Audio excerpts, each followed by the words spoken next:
Chapter 17. Grover Gets Grounded. Kids, always remember to shadow travel responsibly. If you overdo it, that post-shadow hangover is a killer. By the time Annabeth and Grover woke me up the next morning, it was already 7:30. I should have been showered, dressed, and giving aspirin to my homework by then. You needed sleep, Grover said. So did they. He pointed to Hecuba's dog bed. The Queen of Troy was curled up and snoring, with Nope tucked contentedly up against her belly, making happy little yips in his sleep. Next time I saw Mrs. O'Leary, I owed her a large chew toy. Without her, we never would have found the pup that brought home Hecuba. She was in no mood for a morning walk, and I gestured to the front door, which was now reinforced with a vertical tabletop on duct-tape hinges. Nothing but the best security for us. Really wore herself out last night. Here, eat and tell us what happened. She'd made me breakfast, a bacon, egg, and a cheese bagel sandwich. If I hadn't already been in love with her, that would have sealed the deal. Grover was also in love with my sandwich, because he kept stealing bites while I told them about the midnight ride of Percy Jackson. Oh, a German nightclub! Grover nodded vigorously. Was it Berghain? I've always wanted to go there. I frowned. I didn't figure you for a nightclub guy. Are you kidding? I can hoof boogie with the best of them. I've still got that wedding dress outfit from the Sea of Monsters too, he sighed. Maybe someday. I decided I didn't want to know any more about Grover's secret disco dreams at the moment. It was bad enough we'd probably have to cancel our Halloween party tomorrow. At some point today, unless we manage to solve all our problems, I would need her to remind Grover to send warnings to all our friends not to come unless they wanted to watch us get incinerated. But I didn't have the heart to bring that up right now.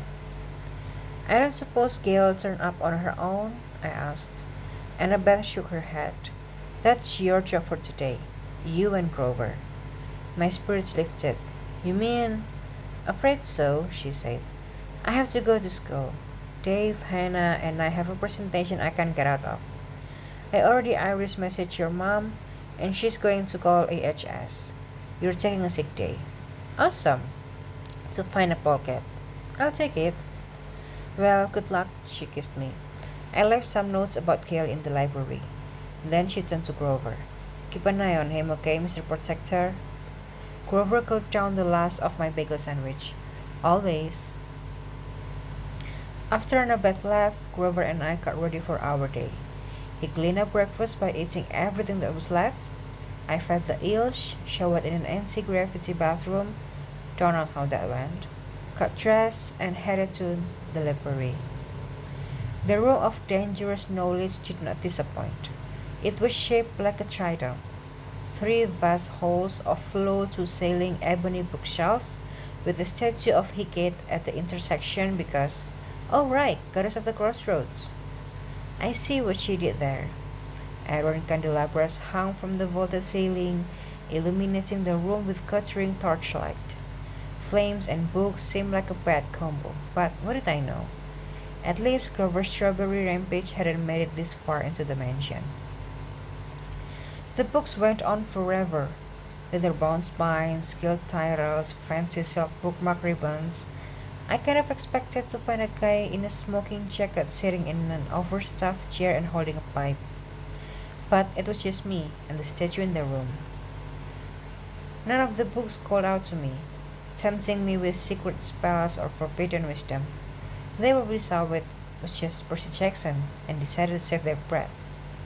On the nearest table, next to a pile of books, Annabeth had left a yellow legal pad scribbled with nose.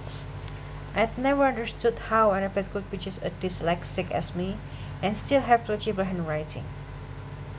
Mine looked like cuneiform chiseled by a drunk Sumerian. I was grateful that she had left me such a helpful cheat sheet, though. According to the notes, Gail had been a mortal witch back in ancient times, I knew that. She had terrible personal hygiene and guess. I smelled that. She'd been a seller of potions and magical fragrances and had somehow gotten on Higate's bad side. Possibly because she was a terrible spokesperson for magic, what with the constant flirting and all. Just a guess. In a rage, Higate turned her into a polecat, but then took pity on her and decided to keep her around. In the margin of one page, Annabeth had scrawled some questions. Potions, fragrances, anti-gas medicines, chickens. I imagined those were the things she thought Gail might go after now that she was free. Maybe Grover and I should wander around Manhattan with a package of gas eggs and a dead chicken and see what happens, I thought. I was staring at the nearest bookshelf, thinking about our polecat problem, when something caught my eye. On one of the shelves, covered in glass, was a display of papers and small shiny objects. I walked over to check it out. Books might not have much power over me, but I'm a sucker for small shiny objects. On the left side of the display were yellowed pamphlets with old-timey lettering with titles like Practical Forcery and Potion for Beginning Euphor. In the middle, a flyer for Higate School of Magic, 1913 to 14 academic year, had been ripped to pieces, then matted and framed that way, as if Higate wanted to memorialize the moment of rage when it was shredded. On the right was a collection of old seeing devices, binoculars, monocles, some contact lenses preserved in a bottle of solution, and half a dozen pairs of children's eyeglasses. Yeah, not creepy at all. Under this collection was a brass plaque engraved with what could have been. I lifted the top of the display case. I picked up a pair of blue framed glasses that were snapped in half at the bridge. They were the same ones I'd seen in my vision of the child pedaling away from the manse in terror. On the right stem, the initials SEG were monogrammed in gold.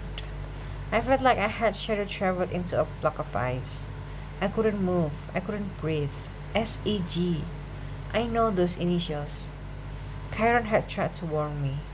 Ghosts seemed to crowd around me. Not just the spirits of the dead, but the memories and regrets entombed in this little display. I managed to put the glasses back. I couldn't process what this means right away. It was already Thursday morning. We had a polecat to find, a mansion to repair, and only 48 hours before he came home. I backed out of the library, doing my best not to break into a run. "What's wrong?" Grover asked when I joined him in the great room. "You look like—" "Don't say like you've seen a ghost," I pleaded. He studied my expression. I knew he could sense my fear and confusion, but he didn't press the issue. "Okay, did you learn anything about Gail?" I nodded weakly. I did my best to shove my unanswered questions and anxiety inside the glass case in the back of my mind. I told Grover what I'd read in Annabeth's notes.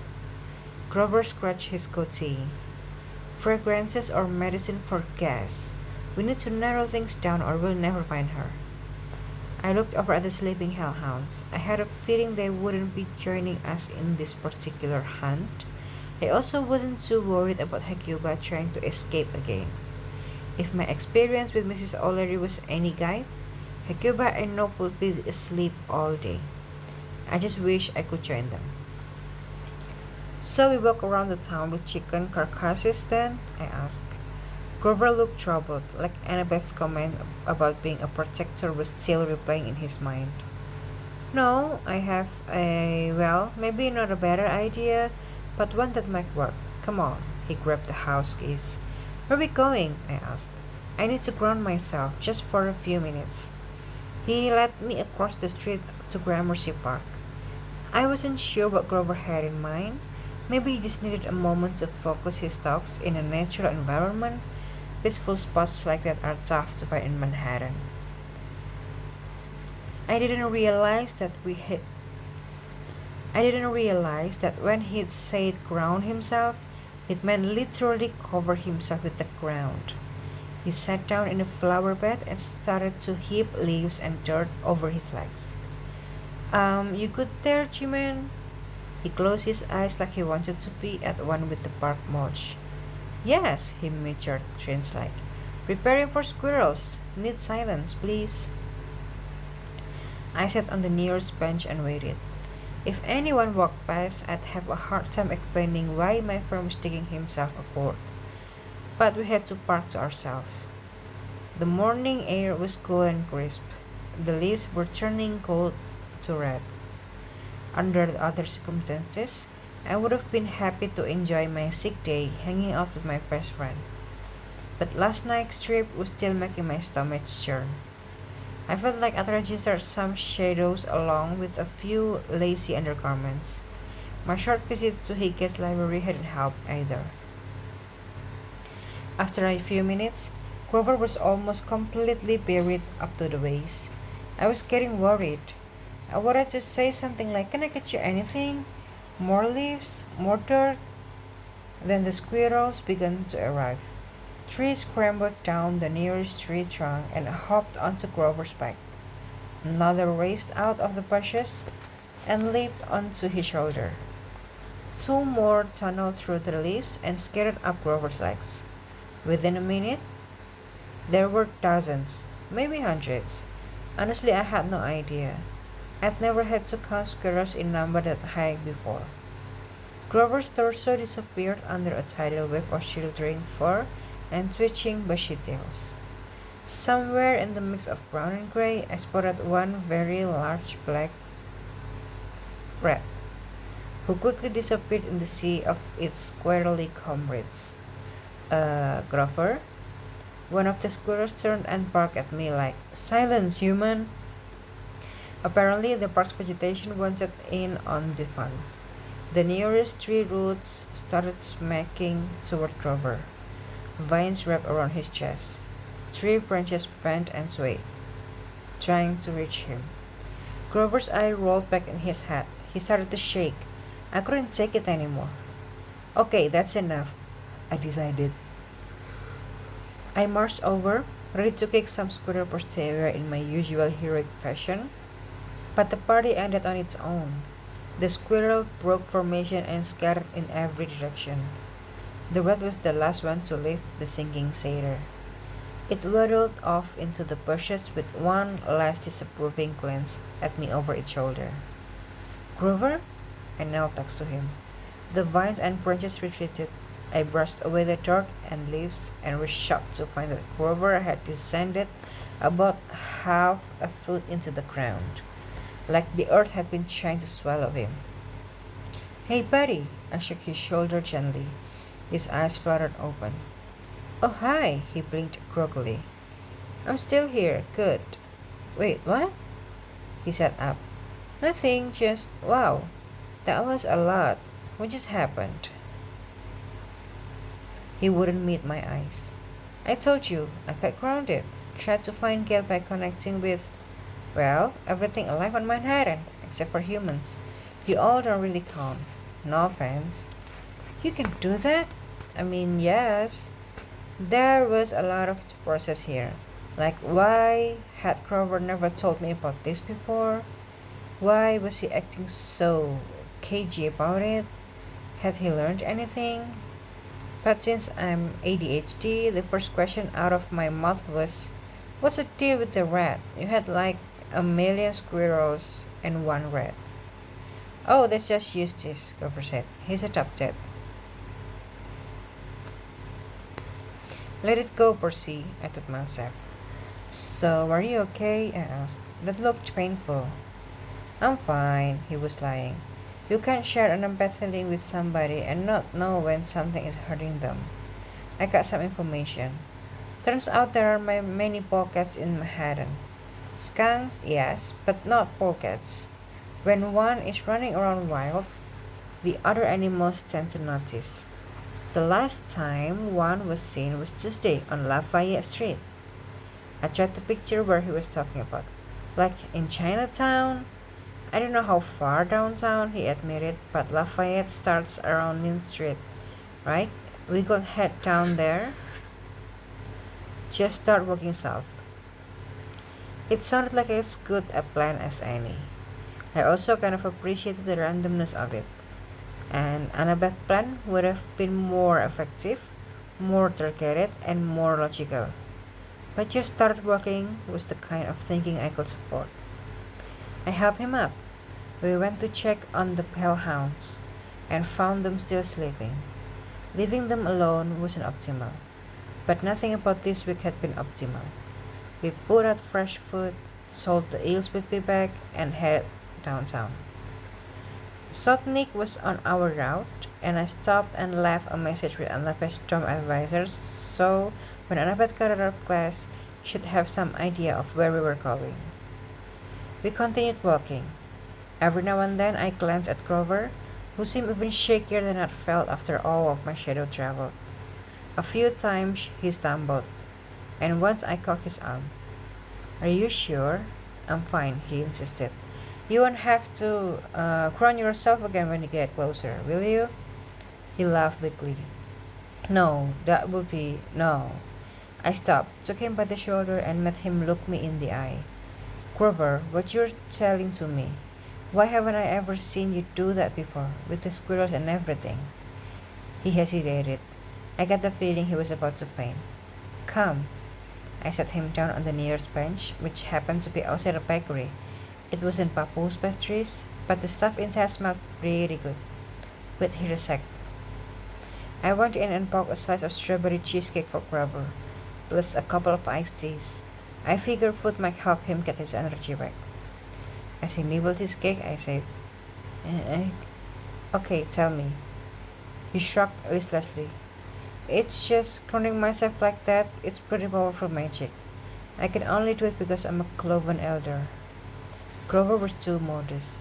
He rarely talked about it, but after the Battle of Manhattan, he had been promoted to the council of the three most important satyrs in the world, which in mind made him an elite boss. It's dangerous? I guessed. Oh, nothing to worry about, he said.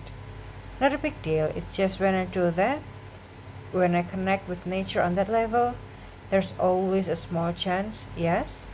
He nibbled more cheesecake that I might dissolve into nothing.